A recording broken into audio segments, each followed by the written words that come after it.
یہ عبد القدیر محمد رمضان صاحب کے بانیال کے ہیں، یہ پوگل کے، لہذا یہ اس ایوارڈ کے حقدار نہیں ہو سکتے. یہ اپنی صلاحیتیں ہیں، یہ اپنا میرٹ ہے اور یہ اپنا سسٹم ہے. اور یہی وجہ ہے کہ ہمارے اس خطہ ارضی، اس علاقے کو یہ شرف حاصل ہے کہ جب وادی کشمیر میں سلفیت کی دعوت سید حسین بدخو اور مولانا انور شپیانی کے ذریعے سے کھڑا ہوئی، بالکل زمانی طور پر انہی دنوں میں اسی خطہ ارضی سے مولانا احمد اللہ بالی کے ذریعے سے سلفی دعوت کا بول بالا ہوا. تو تقریباً ساتھ ساتھ تاریخ دعوت و عظمت اور تاریخ سلفیت کا جو ہے نا آغاز اس خطہ ارضی میں یکساں ہوا ہے. اور بعد کے ادوار میں کشمیر کی کانفرنس میں ان علاقوں سے خطبہ گئے. قاضی محمد رمضان جب حضوری باغ میں تقریر کیا کرتے تھے تو ان کی بلند بالا آواز کی وجہ سے مائک بند کر دی جاتی تھی، کیونکہ مائک کے بغیر ہی ان کی تقریر سارے اقبال پارک کو کور کرتی تھی. بعد کے ادوار میں ان کے فرزند بھی آئے، قاضی محمد حسین، اور پھر آپ کو تو پتہ ہے ہمارے نامور استاد الاساتذہ محمد اسماعیل الاثری رحمۃ اللہ علیہ، جنہوں نے ہمیں انگلی پکڑ کر کے چلنا سکھایا، جنہوں نے ہمیں تحریر، خط و کتابت سکھلائی، جنہوں نے ہمیں عربی گرامر سکھایا، اردو ادب سکھلایا، اور جن کی محنتوں سے، جن کے خلوص سے آج ہم اس مقام پر ہیں جہاں اس وقت ہیں، جس میں ہمارے والدین کا کردار ہے، ہمارے خاندان کے افراد کا کردار ہے. اس سے بڑا، اس سے کم مولانا اسماعیل اثری کا بھی رول نہیں ہے. اور پھر میں مولانا محمد نور الدین اور مولانا عبدالرشید طاہری کا رول بھی فراموش نہیں کر سکتا. بعد کے ادوار میں بہت سے اساتذہ کرام آئے، مولانا جمال الدین اثری ہیں، اللہ تعالیٰ ان کی عمر میں برکت کرے، اور اسی طرح مولانا عصمت اللہ ندوی، احمد مجتبیٰ سلفی، یہ سب گزر چکے ہیں. مولوی محمد اسلم پنچی صاحب، یہ سارے گزر چکے ہیں. اور پھر عالم اسلام کی عظیم رشید جامعہ اسلامیہ میں بھی بڑے اساتذہ کا جو ہے ملا. لیکن اس سرزمین کا جو ہے اس میں بہت بڑا دخل ہے.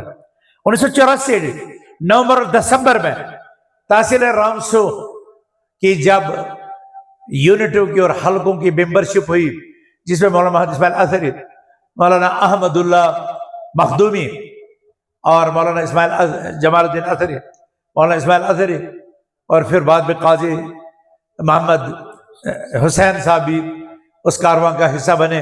مرکز میں پروفیسر محمد رمضان صاحب صدر تھے. کڑاکے کی سردی تھی، 21 دسمبر کو میری شادی تھی، لیکن ان شادی کے سیزن میں بھی میں کھیوڑھال، پوگل، کنڈا، چفکینی اور مڈکھال اور تھانہ، پلہ اور باس تک کے اجتماعات میں اور ان یونٹوں کے بنانے میں ان کا شریک کار ایک طالب علم ساتھ ساتھ تھا. وہ اس وقت کے اخبار مسلم میں ابھی تک درج ہے، اس میں یہ تاریخ درج ہے. اور یہاں کے ذمہ داران مولانا محمد ابراہیم بالی نے اور اس گاؤں کے محمد ابراہیم کٹوچ صاحب نے، اور اس وقت چھوٹے تھے جو یہاں پر نظر آ رہے ہیں، شبیر کے والد کدھر گئے؟ جاوید صاحب، یہ تھے. اور یہاں منظور کٹوچ صاحب ہوا کرتے تھے، عبدالرشید کٹوچ ہوا کرتے تھے، عبدالعزیز کٹوچ جن کو مشتاق کہا جاتا تھا، وہ تھے ہمارے اساتذہ. محمد حسین بزرگ صاحب جیسے لوگ تھے، بڑے لوگ تھے. نیچے ادھر ماسٹر محمد رمضان رحمۃ اللہ علیہ تھے، محمد ایوب صاحب کے بھائی. اسی طرح بالی خاندان کے دوسرے افراد تھے. اور پھر کنڈا میں نوگام کے لوگ، کنڈا کے لوگ. اور یہی وہ پروگرام تھا. جب میں نے چھوٹے بچے کی حیثیت سے مڈکھال میں جب تقریر کی تو رحمت اللہ بالی اپنے بھائی عبد الرحمن بالی سے، اس وقت تک وہ تبلیغی جماعت کے ساتھ چلا کرتا تھا، اسے کہنے لگا کہ مجھے بھی اسی تعلیم کے لیے بھیج دو، کہ اگر یہ چھوٹا بچہ تقریر کر سکتا ہے تو میں تقریر کیوں نہیں کروں گا. پھر اسے میری تقریر دیکھ کر اسے حوصلہ ملا. پھر عبدالحفیظ بالی آیا. اور پھر آپ جانتے ہیں یہ 1 مارچ 1987 کی بات تھی جب مولانا اسماعیل اثری نے اس علاقے کے ہم تقریباً 8 بچوں کو لیا، دو طارق تھے، پنلا کا طارق اور باز کا طارق، اور ہمارے ساتھ عبدالرشید قاضی بھی تھے، اور شوکت بالی 1 سال پہلے کے تھے، عبدالمجید تھے پانچل کے، کافی لوگ تھے، عبدالواحد تھانہ کے تھے، لیکن ہم 2-3 لوگ آخر تک استقامت اور صبر سے رہے، اور الحمدللہ آپ نے دیکھا کہ اس علاقے سے کتنے مدنی علماء بنے۔ لیکن افسوس کے ساتھ مجھے کہنا پڑتا ہے کہ ان دنوں جو تیز اڑان اٹھی تھی پوگل اور ملیگام علاقے سے، وہ دھیمی پڑ گئی، اور جگہ اس علاقے نے لے لی جو تب تک کسی شمار میں نہیں تھا۔ جب پہلی دفعہ بھی کھڑی گیا تو ڈھونڈنے سے مجھے وہاں پر ایک استاد ملا، ایک استاد، شاید محمد رفیق نائک تھا اس کا نام، یہاں بہرو صاحب ہوں گے، ہے نا؟ اور وہاں پر مجھے میٹرک اور بی اے کا کوئی نظر نہیں آ رہا تھا، شاید یہ بات صحیح ہوگی، کوئی نہیں نظر آ رہا تھا۔ تو اس کے بعد کشفیہ بھی شروع ہوا، ناشرانہ ادارہ بھی شروع ہوا، لیکن میں اس وقت ایک چھوٹا سا ہلکا سا اشارہ دوں گا، میں کچھ کہنا چاہتا ہوں آپ لوگوں سے۔ جو بچے ہمیں کشفیہ سے فارغ ہوئے ہیں، اور اگر اس وقت وہ یہاں پر ہے، میں ان سے استدعا کروں گا وہ کھڑے ہو جائیں اپنی جگہ سے، کشفیہ کے فارغ کتنے ہیں؟ کشفیہ کے کتنے ہیں؟ عبدالوحید صاحب الحمدللہ، شجاعت صاحب اور ہمارے زبیر صاحب، 3 ہے نا؟ بیٹھو، میں گزارش کروں گا جو المعہد العلم ناشرانہ سے جو اس وقت یہاں پر موجود ہیں، پڑھے لکھے،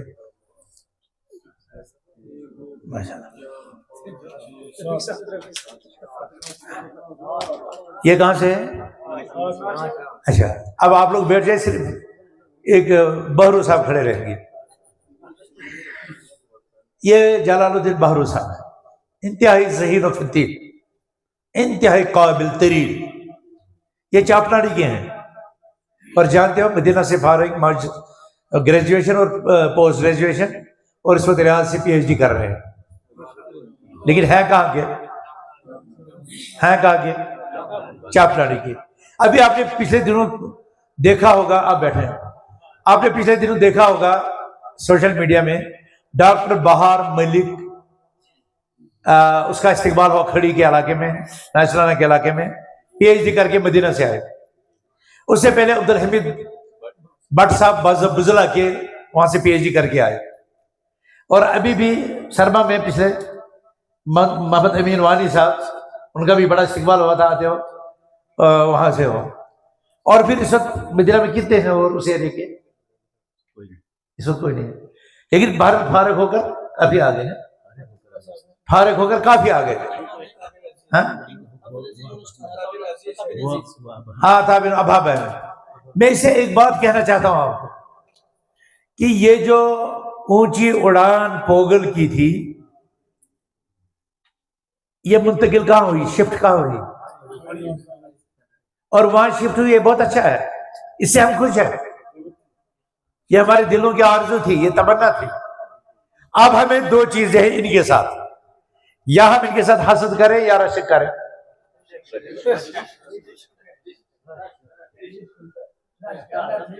حسد کریں گے یا رشک کریں گے؟ ہاں الحمدللہ، اس کا مطلب پوگل کو تربیت ہو گئی ہے، کہہ رہے حسد نہیں کریں گے۔ آپ کو پتا ہے حسد اور رشک میں کیا فرق ہے؟ حسد کا مطلب ہے ان سے نعمت چھن جائے، اور رشک کا مطلب ہے جیسے اللہ نے ان کو دیا ہمیں بھی دو۔ جب میں وہاں گیا نا پہلی دفعہ، تو یہ لوگ کہتے تھے جیسے پوگل کو ویسے ہمیں بھی ملے، ٹھیک ہے نا؟ کیا کہتے تھے؟ جیسے پوگل کو ویسے، اور الحمدللہ ان بزرگوں کی دعائیں، احمداللہ رحمت اللہ مخدومی کتنا رویا کرتے تھے، ان کے فرزند بھی رویا کرتے تھے، اور الحمدللہ ہمارے اکبر چین بہر صاحب کی بھی ایک بڑی قربانی ہے، اور وہ اخلاص رنگ لایا، اتنے بچے، اتنے علماء تیار ہو گئے۔ پوگل کیوں پیچھے رہ گیا؟ پوگل کیوں پیچھے رہ گیا؟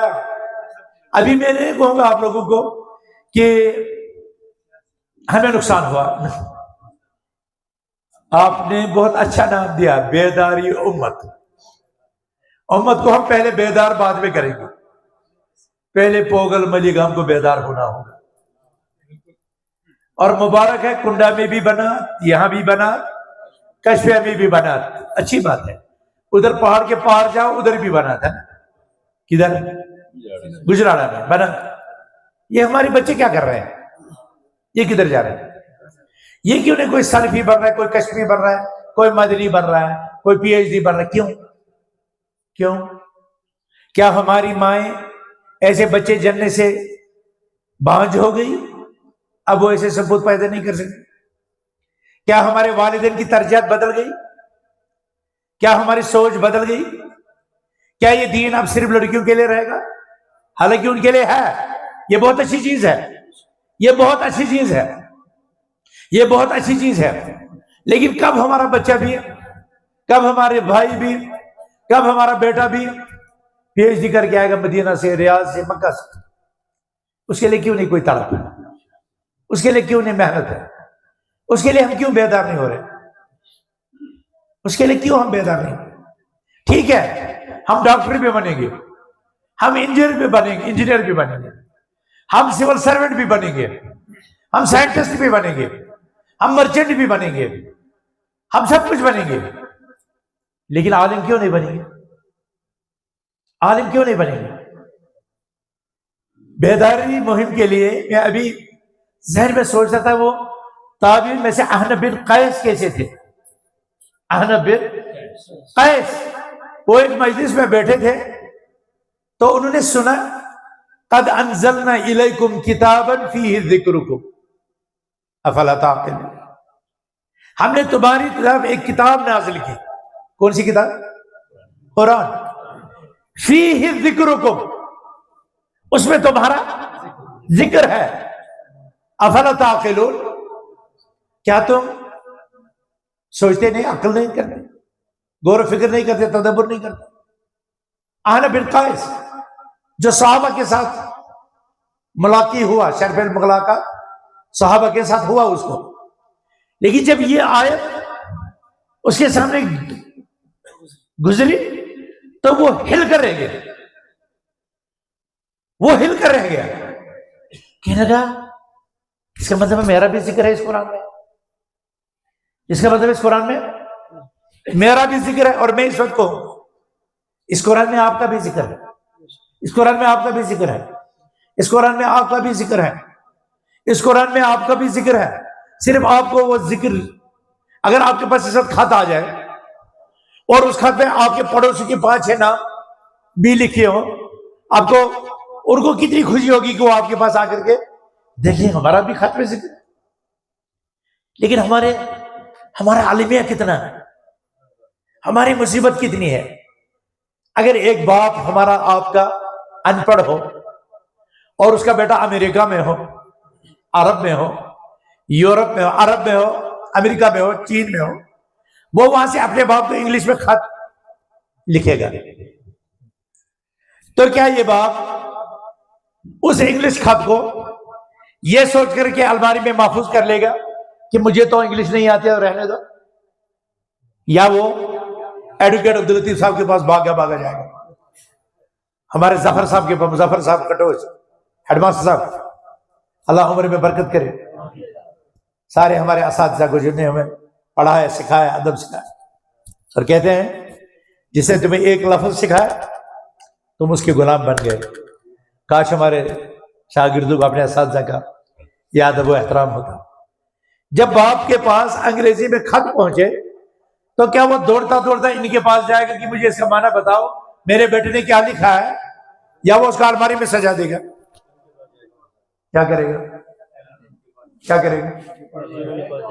اس کو الماری میں سجائے گا یا انگریزی جاننے والے کے پاس جائے گا، بھائی مجھے بتاؤ اس میں کیا لکھا ہے؟ اگر وہ اس کو الماری میں سجا دے گا، رکھ دے گا، تو ایسے شخص کو کیا کہا جائے گا؟ ایسے شخص کو کیا کہا جائے گا جس کے پاس خط تو آیا لیکن اسے رکھ لے اس کو؟ ایسے شخص کو کیا کہیں گے؟ نادان۔ ہاں ماسٹر صاحب، ایسے شخص کو کیا کہیں گے؟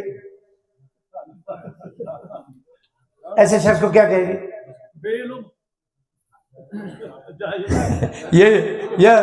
یہ ماسٹر جی ہمارے ساتھ نہیں تھے اب تک، یہ ان سے پوچھ رہے ہیں کس کو؟ اچھا بھاری تھوڑا سا، یہ ہمارے صدر تحصیل رام سو، ایسے شخص کو کیا کہیں گے؟ نادان، کم سوچ، یہ تو بڑے شریف لوگ ہیں۔ ہاں آپ بتائیں۔ احمق، ہاں تھوڑی سی ترقی ہونے لگی، تھوڑی سی ترقی ہونے لگی۔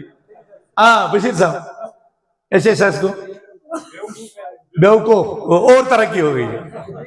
ابھی کوئی اٹھے گا تو وہ ڈنڈا بھی مارے گا، شاید وہ ڈنڈا بھی مارے گا۔ اس بچے نے جو خط لکھا تو اسے اپنے والد کی ہمدردی، تڑپ، محبت یہی تھی، تبھی تو خط لکھا نا۔ اور جب ہماری طرف خط لکھنے والا ہمارا رب اللہ ہو اور اس نے خط ہمیں لکھا ہو عربی میں جس کا نام قرآن ہو، اور آپ اس کو ان لوگوں کے پاس لینے کے بجائے جو اس کا معنی آپ کو سمجھائے، آپ اس کو طاقے میں سجا دیں گے، اب آپ کو کیا کہا جائے؟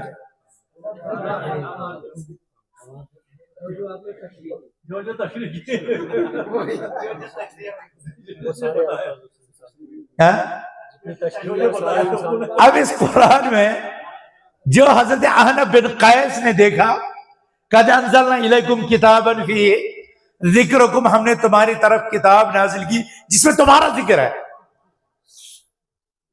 تو احنف بن قیس ان لوگوں کی طرح نہیں تھے جن کا آپ نے کہا، کسی نے کہا احمق، نادان، ناسمجھ، کسی نے کہا بیوقوف، وہ عقل مند، زیرک، سنجیدہ، فہمیدہ، زبردست قسم کے انسان تھے حضرت احنف بن قیس رحمۃ اللہ علیہ۔ انہوں نے کہا لاؤ قرآن، میں دیکھتا ہوں میرا ذکر کدھر پر ہے۔ تو انہوں نے قرآن کی وہ آیات کھولی، پڑھا، جب ذکر آیا مومنین کا اور ان کی صفت کے انما المؤمنون الذین اذا ذکر اللہ وجلت قلوبهم واذا تلیت علیہم آیاتہ زادتہم ایمانا وعلی ربہم یتوکلون، کیا یہ میں ہوں؟ پھر آیا ان کا ذکر، وسارعوا الی مغفرۃ من ربکم وجنۃ عرضها السماوات والارض، اس میں آگے نا والکاظمین الغیظ والعافین عن الناس، مومنوں کی تعریف ہے۔ کہنے لگا یہاں بھی مجھے اپنا ذکر، پھر وہ آیتیں آئی جن میں حج، ذکر، انفاق، ایثار، حیا، تقوی، پرہیزگاری۔ کہنے لگے شاید یہاں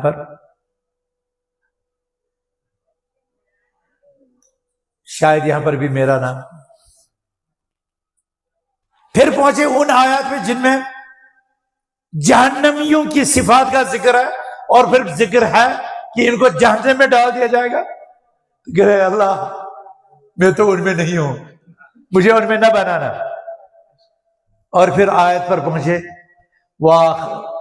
وآخرون منہم اعترفوا، آخرون اعترفوا بذنوبہم خلطوا عملا صالحا، اور پھر آخر ہے اولئک یتوب، کیا ہے آیت پڑھی؟ وآخرون اعترفوا بذنوبہم خلطوا عملا صالحا وآخر السیئا اولئک یتوب اللہ علیہ۔ کہا ایک آیت پر جب پہنچے وہ جس میں لکھا تھا کہ اور وہ لوگ جنہیں اپنے گناہوں کا اعتراف ہے، کبھی اچھا کام کرتے ہیں کبھی برا کام کرتے ہیں، اور یہی اللہ کی طرف توبہ کرتے ہیں، اور اللہ ان کی توبہ۔ یہاں پر رکیے، کہنے لگا ہاں میں ان گناہ گاروں میں ہوں جو کبھی نیکی کرتے ہیں کبھی گناہ کرتے ہیں، یہاں پر میں ہوں۔ تو یہ ہمارے اسلاف قرآن پر سوچتے تھے، قرآن پر تدبر کرتے تھے، اپنا مقام پہچانتے تھے۔ اس قرآن نے تو آپ کو اور ہمیں بتایا کنتم خیر امت اخرجت للناس تأمرون بالمعروف وتنہون عن المنکر وتؤمنون باللہ۔ لیکن کیا آپ نے اور میں نے اس قرآن کو کھول کر پڑھا کہ اس آیت کنتم خیر امت اخرجت للناس تأمرون بالمعروف وتنہون عن المنکر کا کیا مطلب ہے، یا عربی مقدس سمجھ کر اس کو الماری میں سجا دیں؟ کون کون ہے آپ میں سے جو اس آیت کا معنی سمجھ چکا ہے؟ ذرا ہاتھ کھڑے کرو جو اس آیت کا معنی سمجھ چکا ہے۔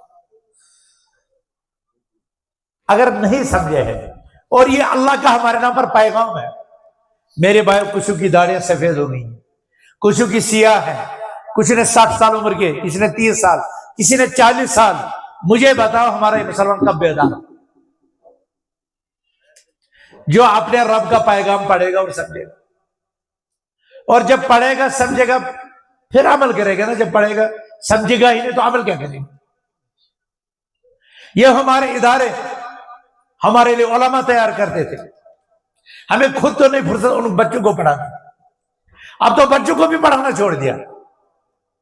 اب تو جب ہمارے الکلیت سلفیہ میں رزلٹ نکلتا ہے ایڈمیشن کا تو ہم تو دیکھتے رہتے، ہمارے آنکھیں ترس جاتی ہے کہ نورا، امناڑی، کھیوڑہال، ترگام، منڈکھال، چفکنی، تھنا، پدلا، باس، گوہالا، یہ نام کھپاہیا یہ آتے ہیں اس میں۔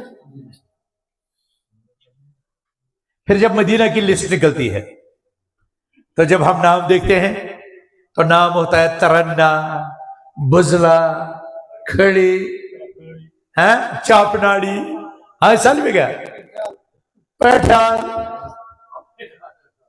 اس میں گناہ نہیں ہوتا ہے، اس میں نوگام نہیں ہوتا، اس میں مٹکال نہیں ہوتا، اس میں باس پلے پلم ملگام نہیں ہوتا۔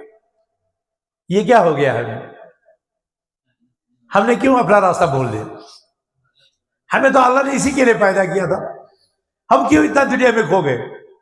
ہمیں تو بتایا تھا اللہ نے کنتم خیر امہ اخرجت للناس، تم بہترین امت ہو جو لوگوں کے لیے تیار کیے گئے ہو۔ پوگل والے تو جموں جا کر رفع دین کرتے تھے، سری نگر جا کر رفع دین کرتے تھے، بانہال رفع دین کرتے تھے۔ ایک دفعہ یہاں موجود ہے وہ شخص، میں نے دیکھا اس کو باہر، اس نے بانہال ایک آدمی کو دکاندار کو کہا تھا چلو نماز پڑھتے ہیں، تو اس نے کہا یہ نماز پوگلیوں کے لیے ہے۔ یہ بھی 20-25 سال پہلے کی بات ہے۔ اور اس وقت رفع دین کہاں کیا جاتا تھا؟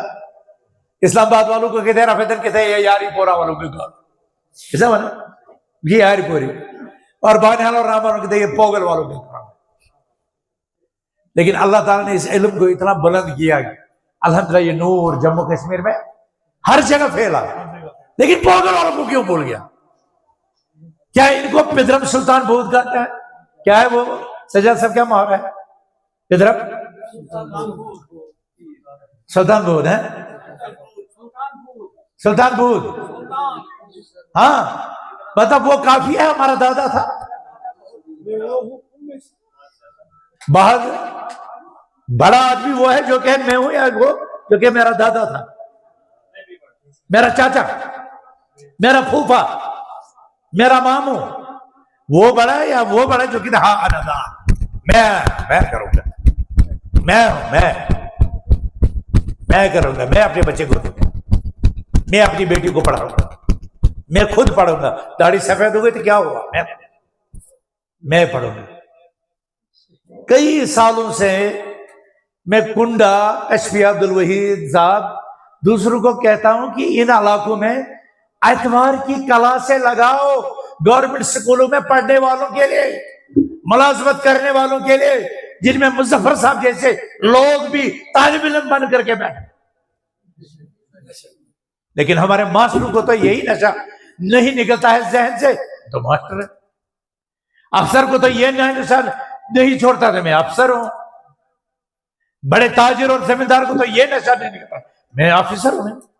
ہمارے کشمیر میں بٹمالوں میں IEC سنڈے کلاس چلتی ہے، اور میں آپ کی آج کی ڈیٹ میں بتاتا ہوں وہاں سائنٹسٹ بھی پڑھتے ہیں، وہاں ڈاکٹر بھی پڑھتے ہیں، وہاں SMHS کی لیڈی ڈاکٹرز پڑھنے آتی ہے اتوار کو، کیونکہ انہیں سمجھا ہے، انہیں پتا ہے کہ اسی میں ہمارا مستقبل ہے، اسی میں ہماری آخرت ہے۔ یہ ہمارے محترم ہیں۔ اب ان کے ریاض صاحب کے